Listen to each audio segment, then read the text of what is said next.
Hey everyone, welcome back to my channel. Today I'm going to be doing a what we eat in a week video. So I just bring in the camera around showing you guys some different meals that we made. Some of these are for breakfast, some lunch, and some dinner. So hopefully you guys enjoy it and get some great meal inspiration. At the beginning of this week, I made up a bunch of banana bread.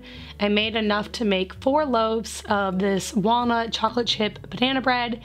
And I'm going to use this just throughout the week for easy breakfast meals. I thought I could just fry up some eggs and we can have some banana bread to go with it. It always makes the busy mornings a little bit smoother when I actually have something kind of prepped and planned for breakfast.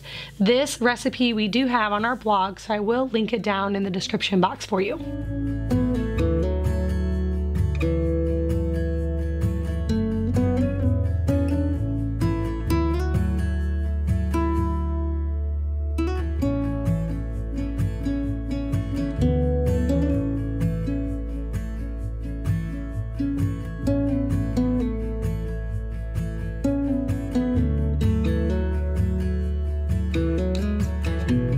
This next meal I actually did for lunch one day this week. This is a maple chicken with sweet potatoes. I used to make this all the time, and it's one of those recipes I kind of forgot about. And I was actually up overnight with the baby, and I was thinking about what meats I had in the refrigerator and what meal I was gonna make for lunch. And I remembered this recipe, and so in the morning, I was like, I'm gonna make that. And it is so good. We actually have a maple glaze that we got from our neighbors.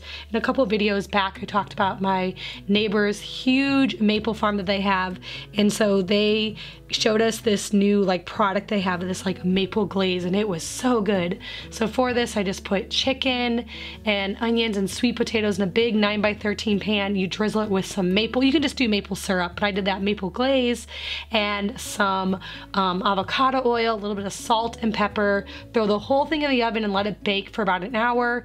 This is so good. It makes a very, very easy lunch or dinner.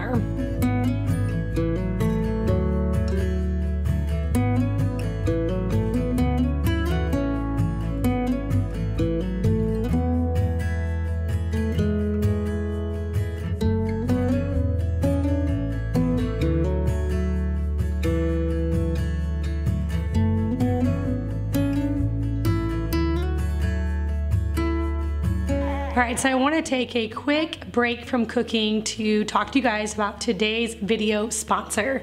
A common question I get asked all the time is, what do I do with my toddler, my younger kids, whenever I'm cooking and just cleaning and doing things? And so oftentimes I like to have a special toy or something that they can use just while I am cooking or cleaning or doing something where I need to kind of focus on something else.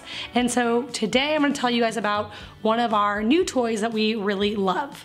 This is the flower garden building toy, and it's made with all environmental friendly materials, BPA free, non-toxic, and has no particular smell to it. Every piece is washable, so you can clean these and then build again and again.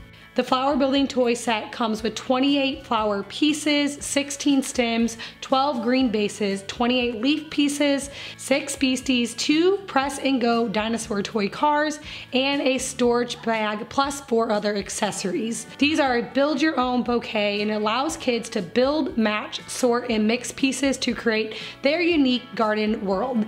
It inspires kids' creativity and imagination. All of my kids have really loved playing with this toy, so it's good for most ages, definitely 3 and over because some of the parts are a little bit smaller, but they've all enjoyed it, and it's a toy that I'm keeping up high in the closet that's right by our kitchen, so I can just pull down whenever I need to cook or clean or get something done I need to occupy the little ones. The best part about this toy is that each piece is washable, so you can just clean these build garden toys with water before each play.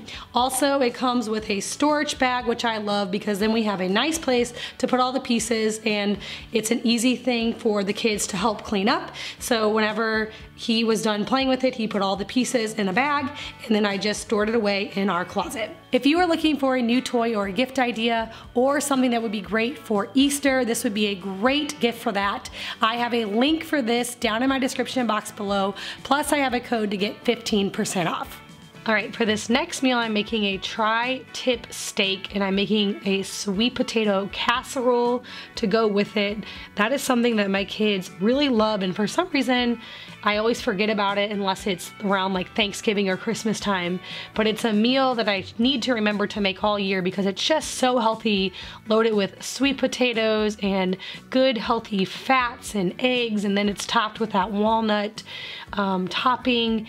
So good. And so I made that to go with. For the steak, I made a peppercorn dry rub, and then I seared the steak and then just cooked it on my stovetop of my cast iron skillet. I also made some asparagus to go with this meal. I drizzled with some oil and some spices, and I roasted those in the oven at the same time that my steak was cooking and while my sweet potato casserole was baking.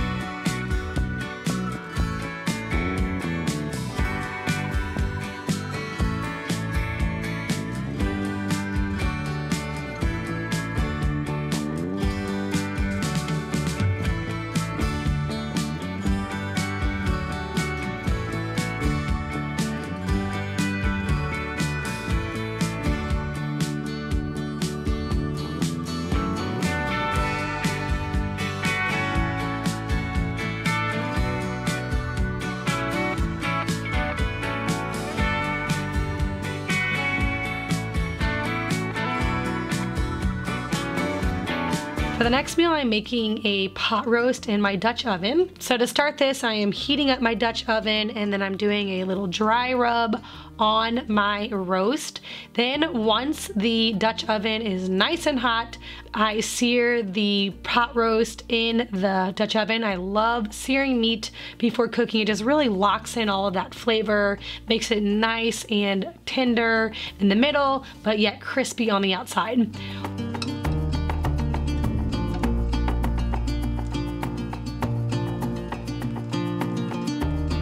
I chopped up some carrots and potatoes and onions to add into this, and then I made a broth with some red wine vinegar. Then I made a little mixture with some water and some coconut aminos, a little bit of tomato paste and some Dijon mustard. Shook that up in a mason jar and added that in just to give it a lot of flavor. I like to cook in my Dutch oven with a lot of liquid just so that everything on the inside gets nice and tender. I put this in the oven and let it slow cook all day. We were actually out of the house most of the day, and then when we got home we had a nice dinner ready for us.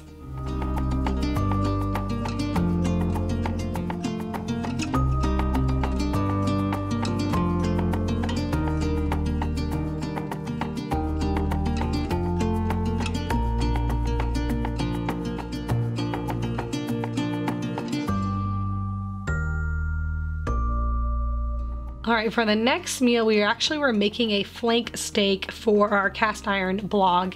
And so I decided that after the steak was made that I could turn this into fajitas for us for a meal. So we started off by making a marinade for the steak. I let it soak in that for several hours before cooking it in my cast iron skillet. While the steak was cooking, I chopped up some onions and peppers and sliced mushrooms, sauteed all of that just in the same cast iron skillet. I sliced the meat and added that back in. This made a really perfect base for a steak fajita.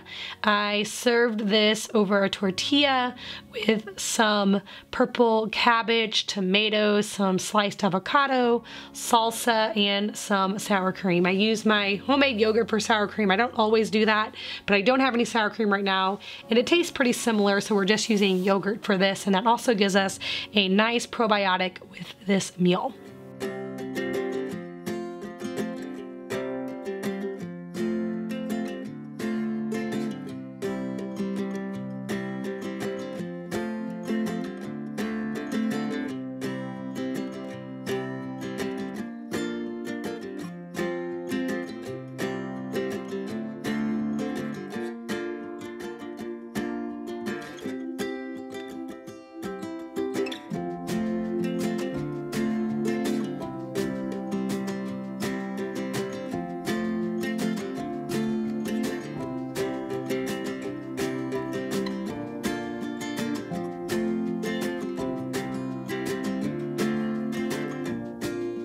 All right, I hope you guys all enjoyed this video, got some great meal inspiration. If you're new here, please hit that subscribe button. I get out new videos every single week.